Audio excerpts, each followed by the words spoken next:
Selamat datang di perkuliahan Bisnis Internasional dengan topik Manajemen Produksi dan Logistik Global bersama saya Mutia Pramesti. Pembahasan disarikan dari buku International Business Competing in the Global Marketplace karangan Charles Hill. Pada pertemuan kali ini akan dijelaskan mengenai bagaimana fungsi produksi dan logistik dilakukan secara efisien sehingga dapat memperbaiki daya saing perusahaan yang menjalankan bisnis internasional dengan cara menurunkan biaya dan juga menciptakan nilai tambah. Lokasi produksi dapat dibangun di negara asal atau di negara tujuan. Perusahaan seharusnya dapat mempertimbangkan lokasi produksi atas dasar bagaimana produk tersebut dapat merespon secara cepat permintaan pasar.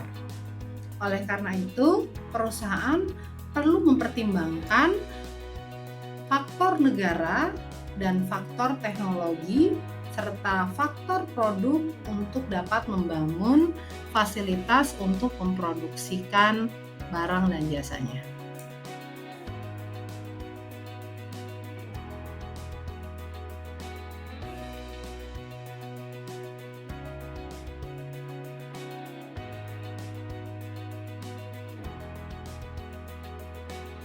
Sebelum menetapkan lokasi produksi, sebaiknya perusahaan perlu mempertimbangkan beberapa hal. Di antaranya adalah bagaimana situasi ekonomi, politik, budaya, dan kondisi keseluruhan dari negara di mana lokasi produksi akan dituju. Perusahaan juga perlu mempertimbangkan bagaimana formal dan informal dari trade barriers yang diberlakukan di negara tersebut. Bagaimana ketersediaan buruh atau pekerja-pekerja yang terampil yang dapat mensupport industri tersebut. Bagaimana sih ekspektasi mengenai kurs mata uang yang akan diberlakukan di masa depan? Juga bagaimana restriksi dari regulasi akan mempengaruhi FDI. Dan yang terakhir, tentu bagaimana biaya transportation cost yang berlaku untuk mengirim hasil produksi dari barang dan jasanya.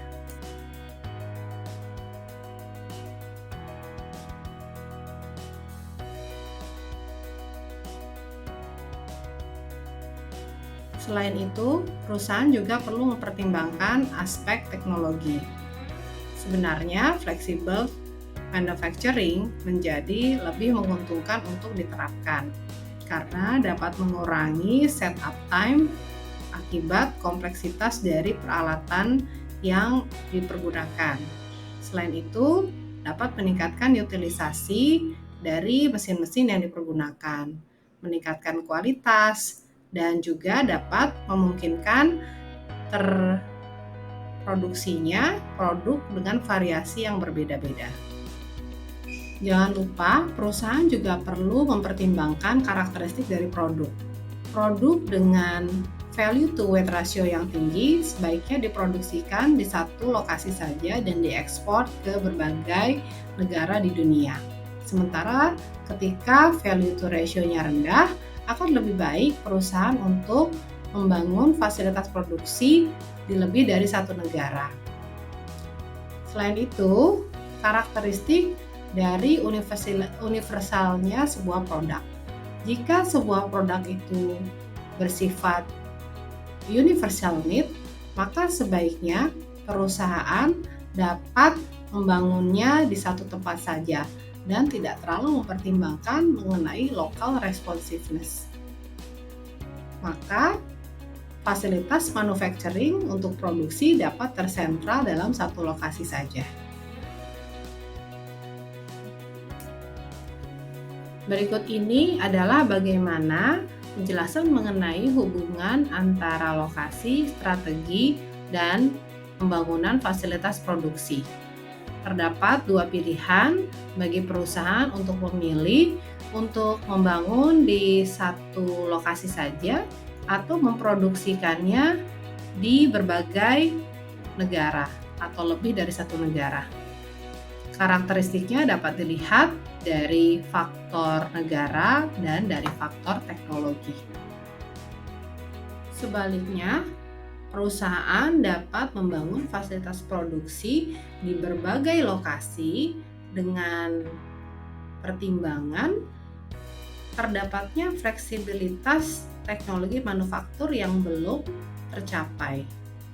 Di samping itu, terdapat fixed cost dan minimum efficient production yang sangat rendah. Perusahaan sebaiknya lebih terkonsentrasi pada lokasi tertentu dalam pembangunan fasilitas produksi ketika tingkat efisiensi minimumnya memiliki fleksibilitas yang tinggi. Ketika biaya fix yang harus ditanggung cukup tinggi dan juga memiliki teknologi manufaktur yang tersedia.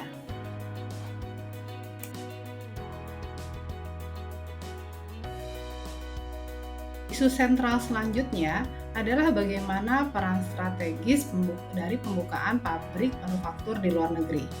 Peran strategis dari pembukaan pabrik di luar negeri adalah untuk menurunkan biaya dan waktu dengan kapabilitas yang lebih canggih.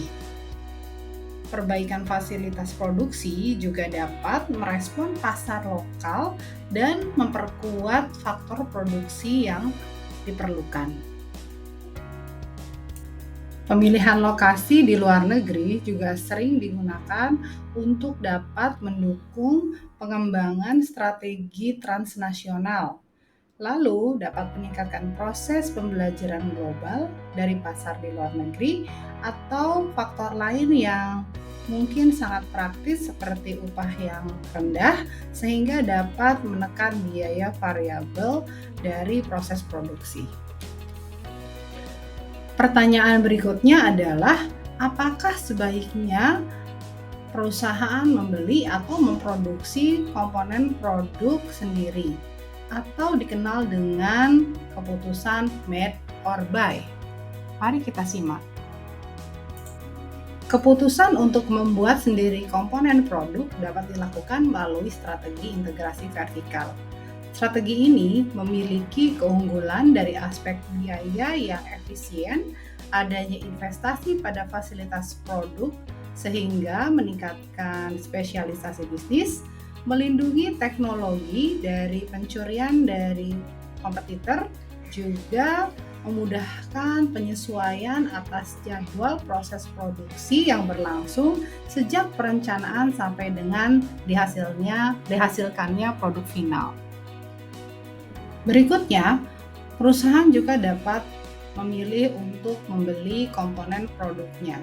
Beberapa alasan diantaranya adalah ketika strategi ini dapat memberikan fleksibilitas yang lebih tinggi, terutama ketika bisnis menghadapi beberapa perubahan yang tidak dapat terprediksi.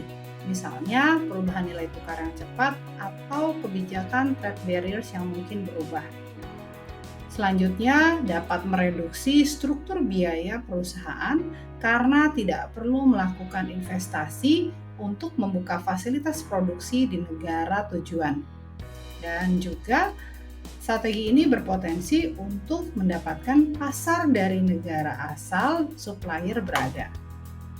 Perusahaan global juga dapat menetapkan strategi lain, yakni aliansi strategis antar supplier dalam jangka panjang sebagai bentuk strategi integrasi vertikal. Tujuan dari strategi ini adalah untuk memaintain supplier kunci dalam jangka panjang, namun hal ini tentu akan mengurangi fleksibilitas dalam pemilihan supplier di masa yang akan datang. Proses logistik merupakan proses untuk mengelola rantai pasok dari awal supply dari material produk sampai ke proses manufaktur dan tiba pada saluran distribusi ke pengguna akhir. Tujuannya adalah untuk dapat menekan biaya serendah mungkin dan melayani pelanggan sebaik mungkin. Selain memperhatikan mengenai lokasi produksi, perusahaan global juga perlu memperhatikan manajemen persediaan dalam strateginya. Salah satunya adalah strategi just in time atau JIT. JIT memiliki keunggulan dengan meminimalkan biaya persediaan seperti gudang, biaya potensi kerusakan dari produk, dan inventory handling yang rendah.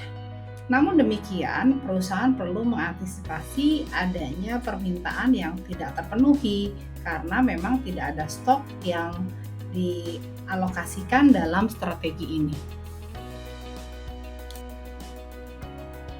Dan yang terakhir, manajer perlu juga untuk dapat mengutilisasi peran dari information technology untuk dapat mempermudah bagaimana proses manufaktur yang diaplikasikan dalam sebuah perusahaan.